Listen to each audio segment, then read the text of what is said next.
그 어제 그제 우리 교회 등산부에서 그 지리산 뱀사골이 뱀 나는 곳이 사골이 아니고 그 배암사 이 절의 이름이 유래됐다고 하니까 저도 처음에는 뱀사골하고 해서 뱀이 많이 나온 곳이 뱀사골인데 거기에서 이제 우리가 그 정령치에서 노고단 쪽으로 또 그 뱀사골로 이렇게 다시 내려와가지고 뱀사골이 반선이라는 곳이 바로 출발점이에요. 반선이라는 곳에서 하계제라고 하는 그 근원의 첫 근원지죠. 물이 내려오는 거기 9.2km예요. 그런데 그 물이 얼마나 좀 많이 시원하게 내려오는지 뭐 콸콸 나고. 제가 잠깐 그 등산 같이 하신 분들은 앞에 가시고 잠깐 이제 빠져나가서 이제 물에 담궜는데요. 발이 막 얼어서 단 1분도 못 막 얼음물이에요, 얼음물. 지금 여러분 더우니까 물을 한번 생각해 보세요. 물이 제가 한 1분도 넣지 못하겠더라고요. 얼마나 물이 차가운지. 그리고 깨끗하고요.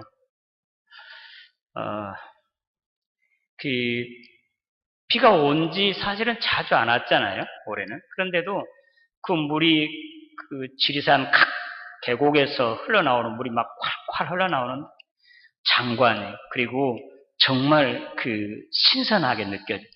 오늘 설교 제목에처럼 생수의 강이 흘러요. 거기에서 이제 9.2km의 긴 거리를 그 강물을 따라서 둘레길처럼 올레길인가 둘레길인가 같은 말인가요? 그 길을 해서 다 나무로 판자로 이렇게 해서 길을 만들어 가지고 정말 좋대요. 제가 어디까지 갔냐면 4km. 저는 4km. 또 우리 장로님 누구는 5km.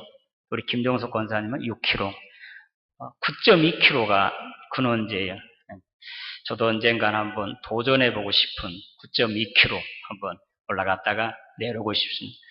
가보시면 정말 장관. 그냥 물이 얼마나 또 깨끗한지 1급수예요. 그냥 그 아래 돌 바위들이 그대로 눈에 들어와요. 전혀 티 없이요. 맑고 깨끗한. 나중에 여러분도 한번 같이 갔으면 참 좋겠습니다. 오늘이 오순절, 성령 강림절 첫 번째 주일입니다. 제자들이 예수님께서 십자가에 못 박혀 죽으신 다음에 무덤에 계실 때 또 부활하시고도 제자들에게 나타나셨지만 제자들이 두려워 떨면서 자기들이 모여있는 곳에 문을 꼭꼭 걸어 잠그고 두려워 떨고 있었습니다. 실망과 좌절, 전혀 희망이 없었습니다. 그런데 주님께서 부활하시고 난 50일, 오늘 오순절이에요. 오순절 성령 강림, 우리 주님께서 약속하신 대로 오늘 사도행전 2장 1절 말씀처럼 급하고 강한 바람 소리와 같이 불의 혀처럼 갈라져 각 사람 위에 머물러 성령의 강림하심이 나타나. 이것이 바로 성령 강림절이고 이 성령 강림절 이후부터 교회가 탄생한 것이에요. 우리 교회가 바로 이 땅에 세워지게 된 것이 바로 성령 강림절부터 시작이 된 것입니다. 그래서 오늘 성령 강림절 첫 번째 주일, 오늘 설교 말씀을 이제 생수의 강, 그렇게 설교 제목을 잡았는데요. 오늘 저와 여러분들 마음 가운데서부터 또 우리 가정, 우리 교회에서부터 깊은 곳에서 생수의 강이 흘러넘쳐요. 지리산의 물처럼 또 에스겔이 본 47장의 환상의 그 물처럼 물이 그냥 콸콸 계속 솟아나고 그치지 아니해서 그 물이 심지어 그 사해 바다까지 흘러 들어가서 그 죽은 바다를 살려서 수많은 생물들이 살게 하는 살리는 그런 역사가 일어나 기쁨과 감사, 찬송이 가득한 그러한 역사가 오늘 저와 여러분들에게 일어나게 되기를 주님의 이름으로 축원합니다. 자, 생수의 강, 설교 제목은 우리 기억하도록 하십시오. 다 같이 시작. 생수의 강임.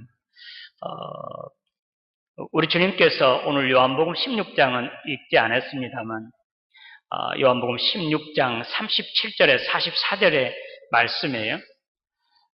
이 말씀 가운데 예수님께서 지금 이 배경이 어느 때냐면 유대인들의 3대 절기인 장막절 또는 초막절이라고 그러죠. 유대인들에게 세 절기가 있습니다. 유월절, 그 다음에 초막절, 그 다음에 맨 마지막에 이제 그 수장절이라고. 이 세 절기는 유대인들이 뭐 본토에 있든지 외국에 있든지 다 예루살렘으로 와서 하나님께 제사를 드리고 하나님을 만나는 그런 것이 바로 유대인들의 이제 풍습으로 되어 있고 또 절기 그 중에 두 번째가 바로 이 장막절이에요. 장막절에 하는 이유는 초막절, 장막절로 하니까 이스라엘이 40년간 광야 생활을 해서 약속의 땅에 들어왔잖아요. 그러니까 그 광야 생활을 기념하는 것이고요. 그래서 일주일 동안 이 초막을 짓고 밖에서 광야 생활 40년 동안 하나님께서 이스라엘 자기 선조들을 이끌어 주셨던 것을 생각하고 특별히 그 행사 가운데 매일 한 번씩 실로암 물에 가서 제사장이 그 물을 떠다가 제단 서편에다가 물을 부어요. 이 행사가 있었습니다. 이것은 뭘 상징하면 그들이 목말랐을 때 반석을 쳤잖아요.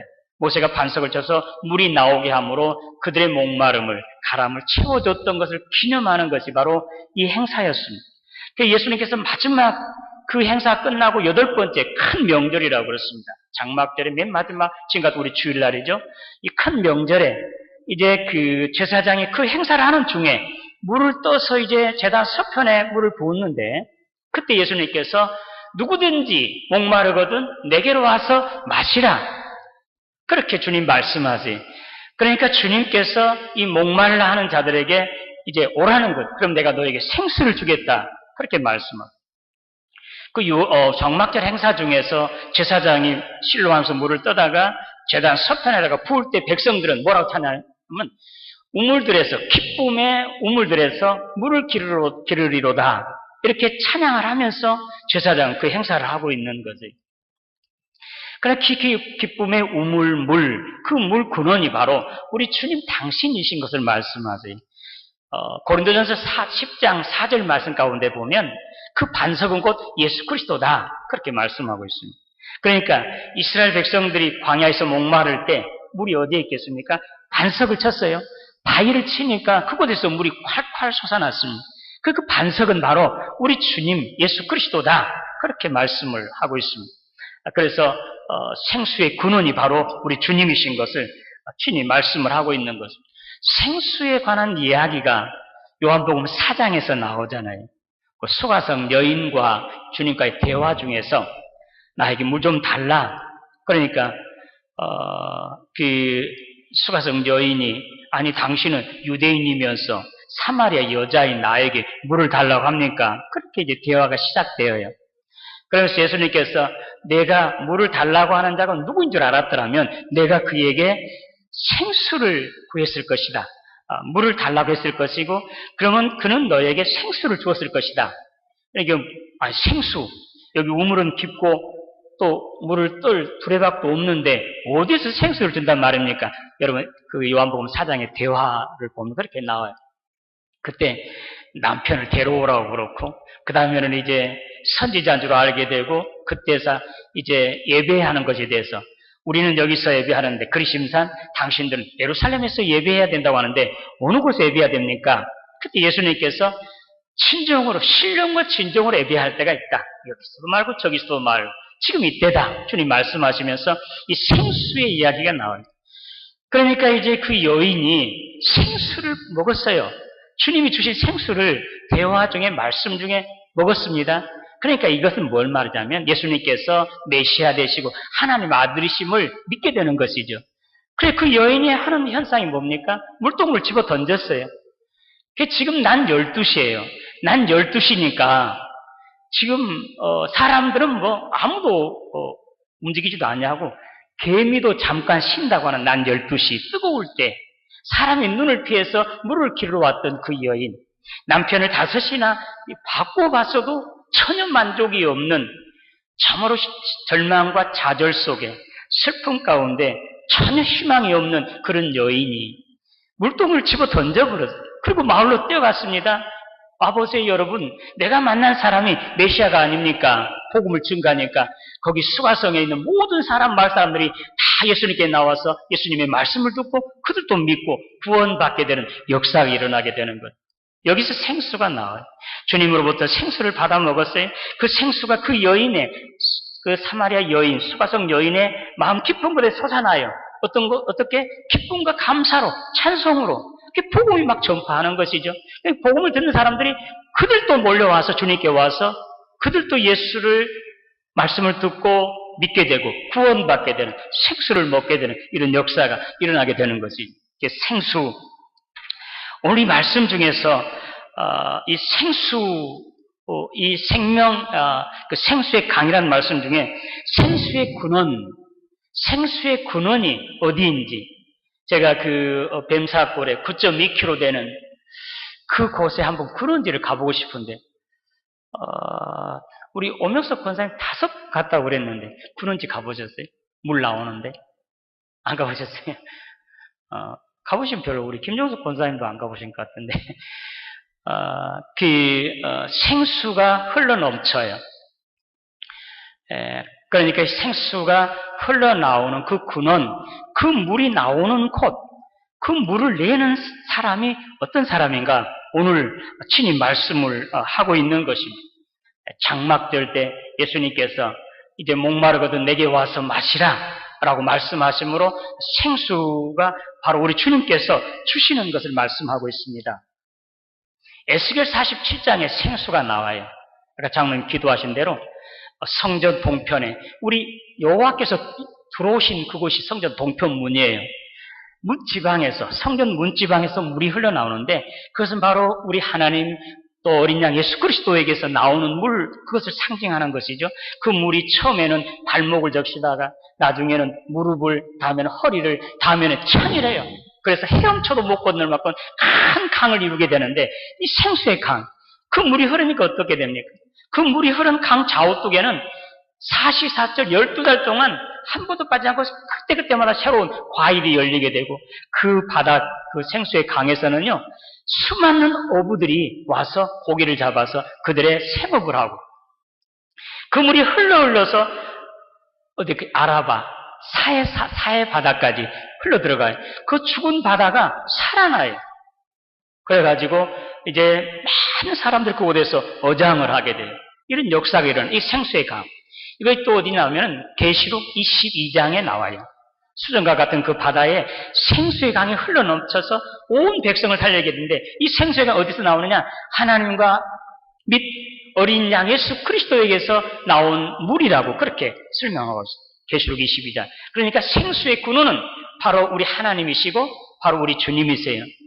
오늘 요한복음 6장에서 예수님께서 누구든지 목마르거든 내게 와서 물을 마시라. 나를 믿는 자는 그 배에서 생수의 강이 흘러넘치리라. 그러면서 설명하기를 뭐냐면 이것은 믿는 자들의 받을 성령을 일컬음이라 그렇게 말씀하고 있어요. 지금 생수의 강, 이것은 바로 성령의 흘러나옴을 친히 말씀하고 있어요. 생수의 강은 바로 성령이세요. 성령의 근원은, 성령을 내신 분은 누구냐? 우리 하나님과 어린 양 예수 그리스도라는 말씀이에요. 예수님께서 요한복음 16장에 내가 실상을 말하노니 내가 가는 것이 여러분들에게 더 유익이다. 왜? 내가 가면 보이사 성령을 여러분들에게 보내주겠다.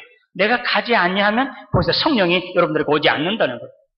그래서 예수님이 가셔야, 승천하셔야 성령을 보내주신다는 거예요. 그래서 성령은 바로 우리 주님의 영이세요.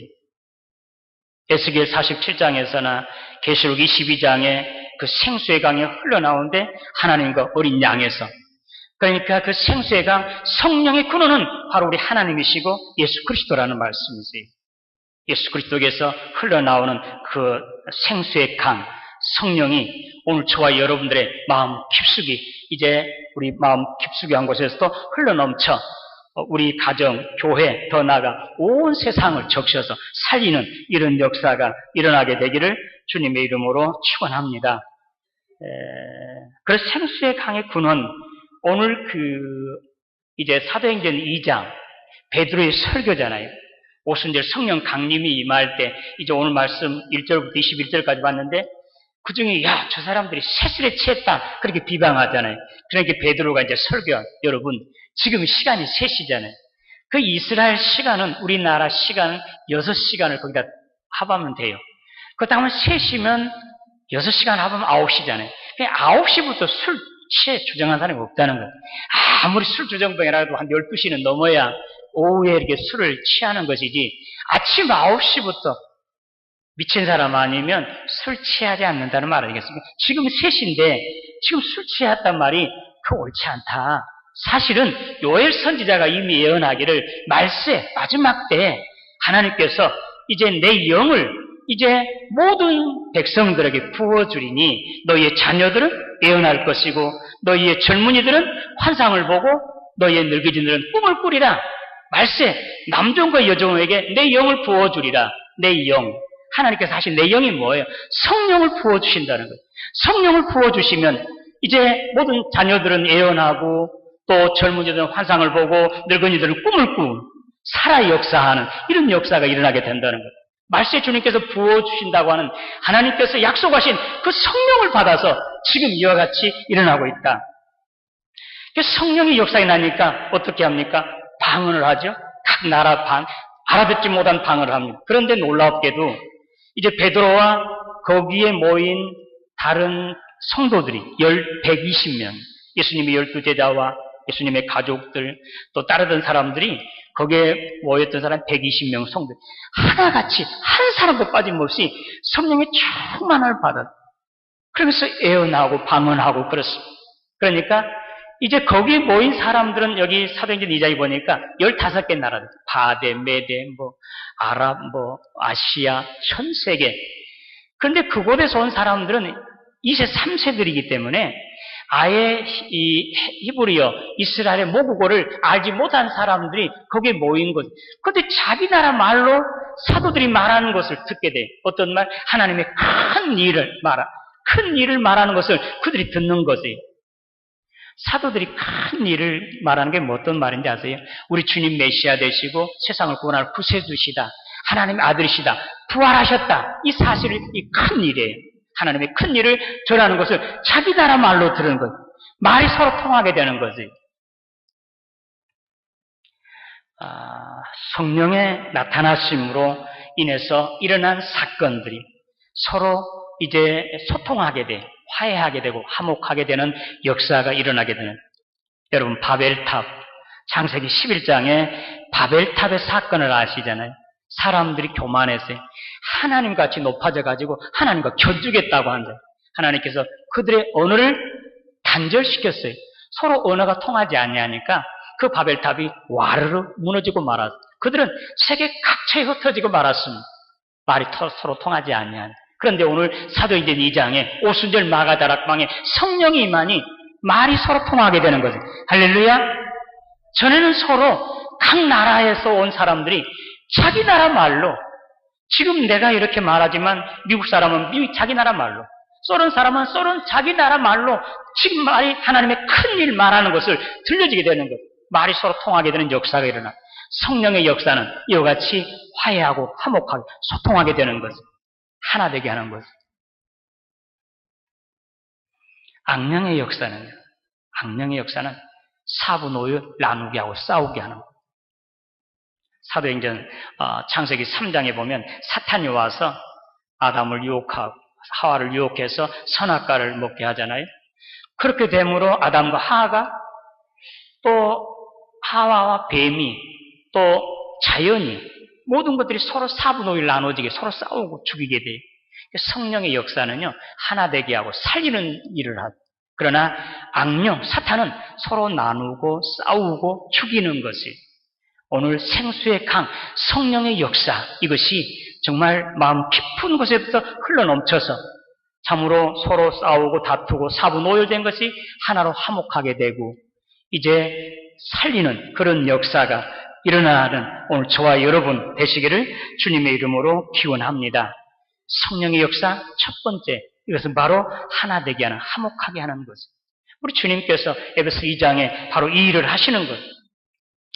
그 다음에 성령의 역사는 바로 능력이 나타나잖아요. 지금 베드로 보잖아요. 베드로. 그는 십자가에 주님 못 박히시기 전에 어땠습니까? 조그마한 계집종에게 물론 다른 정말 아무 이름 없는 사람들에게 나 예수를 모른다? 예수님을 부인했습니다. 저주까지 했습니다. 그런데 지금 사도행전 2장 성령 받은 역사가 나타나자 3장 4장에 보세요. 예수는 그리스도다. 전 어떤 이름으로도 구원받을 만한 다른 이름을 주신 적이 없다. 예수 옛자만 하면 내가 죽이겠다, 옥에 가두겠다고 하는데도 우리는 하나님 앞에서 너희 말 듣는 것이 옳은가, 하나님 말씀 듣는 것이 옳은가 한번 판단해봐라. 우리는 보고 들은 것을 전하지 않을 수 없다. 수많은 간원들이요, 높은 사람들 앞에서도, 대제사장 앞에서도 당당하게 이렇게 말한 베드로에게 능력이 나타난, 성령 받은 사람들에게 이와 같이 능력이 나타나요. 베드로가 복음을 전할 때 하루에 3,000명도 5,000명도 회개하고 주께로 돌아온 역사가 있었습니다.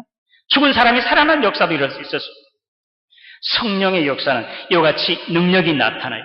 죽은 자가 살리게 되고 약한 자가 강하게 되는 역사가 일어나게 되는 겁니다. 오늘 저와 여러분 성령의 충만하심으로 말미암아 이런 능력 받으시기를 주님의 이름으로 축원합니다.